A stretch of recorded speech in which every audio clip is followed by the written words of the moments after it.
hello everyone আজি ৰাতিপুৱাই দেখালো মইনো কি কৰো অকনমান দেখালো দে বৰ বিশেষ দেখুৱাব নোৱাৰো আৰু ৰাতিপুৱাই আমাৰ আৰম্ভ হয় মহিলা মানুহ যে ঝাৰু তাৰৰ পৰাই আৰম্ভ হয় প্ৰথমে আসলতে তালাটো খোলাৰ পৰা তাৰ পিছত ঝাৰু এয়া হল মেইন বস্তু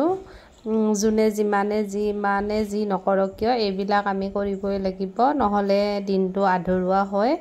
আৰু তাৰ পিছতে মোৰ আৰম্ভ হল ৰাতিপুৱাৰ ভাত বনাই মিলি লৰাক স্কুলত পঠোৱা আৰু তাৰ পিছতহে মোৰ খাদ্য আৰম্ভ আৰু ঘৰত জুনে থাকে আৰু এয়া বনালো মই হিজোৱা লাৰু আৰু ভাদৰ মাহত আপোনালোকে খাইছে নে নাই জনাবচোন আমি প্ৰথমতে খাইছিলো আৰু এনেকৈ মাজে বনাই থাকো আৰু এইটো খাই মই বহুত বেছি ভাল পাওঁ আপোনালোকে খাই ভাল পায় নে জনাব তাৰ পিছতে আহিলে এটা মেইন বস্তু এইটো হল পাৰ্সেল আৰু পাৰ্সেলটো আপোনাৰ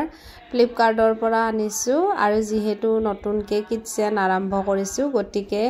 এইটো বহুত দিনে আনা আছিল কিন্তু মই ব্যৱহাৰ কৰা নাছিলো আৰু খোলাও নাছিলো আজি বলো খুলি লও গতিকে খুলি ললো মই যেটো ভাবিছিলো সেইটোৱে আহিছে বহুত বেছি ভাল আৰু আপোনালোকক যেতিয়া লগাই দিম তেতিয়া আপোনালোকে দেখিব বহুত বেছিয়ে ভাল আৰু আপুনি জানিবচোন যেতিয়া বেচিনত জিটি মানে টেপ লগাই অকনমান অসুবিধা হয় পানীটোৰ কাৰণে কেতিয়াবা কম আহে কেতিয়াবা বেছি আহে আৰু কেতিয়াবা চাবচোন দামেৰে আনিলেও মানে ভাল নহয় আৰু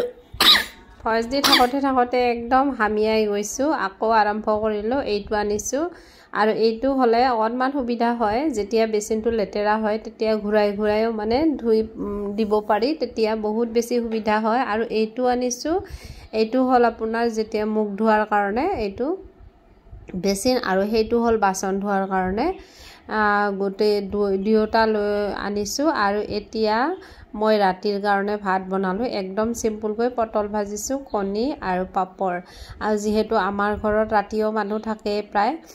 গতিকে ইহতক কাম দিয়া হৈছে আৰু ইহতে যেতিয়াই আহে তেতিয়াই মানে কামখিনি কৰি যায় ৰাতি 10টা বাজিলেও মানে ইহতে কমপ্লিট কৰি থৈ যায় আৰু সেই কাৰণে বহুত বেছি ভাল লাগে টেনচনটো নাইকিয়া হয়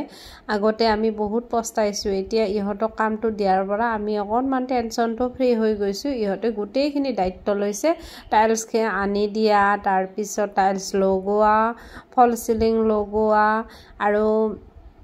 মেইন কামটো আপোনাৰ পানীৰ যেহেতু টেপ সেপ গোটেইখিনি পাইপখিনি আনি ধুনিয়াকৈ লগাব লাগিব যেহেতু নতুন ঠাই হয় গতিকে পাইপৰো যথেষ্ট কাম থাকে গতিকে এইখিনি ধুনিয়াকৈ লগাই দিলে ৰাতিৰ ভিতৰতে আৰু এইটো বেচিনটো দেখাইছো নহয় বাচন ধোৱা বেচিনটো এইটো লগালে আমাৰ প্ৰায় 60% মান কাম হৈ গল আৰু 40% মান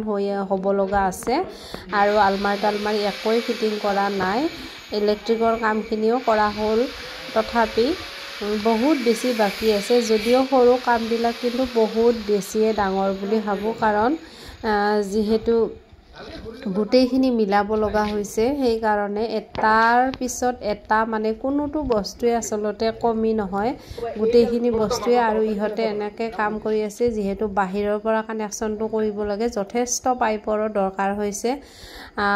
আৰু সময়ৰো দৰকাৰ হৈছে ইফালে সেইফালে মিলাব লাগে তথাপি ইহতে বহুত ধুনিয়াকৈ কৰি দিলে যেহেতু লাইনটো আছিলে আৰু এইবিলাক কাম যেহেতু লাইনৰ দিয়ে হয় সেই কাৰণে আৰু বহুত বেছি ধুনিয়াকৈ কৰি দিছে আপোনালোকক কোনোবাক লাগিলে জনাব ইহতে গোটেইখিনি কাম কৰে যেতিয়া আপুনি ঘৰ বনাব গোটেইখিনি কামটো কৰি দিয়ে আজিলৈ আহিছো বাই বাই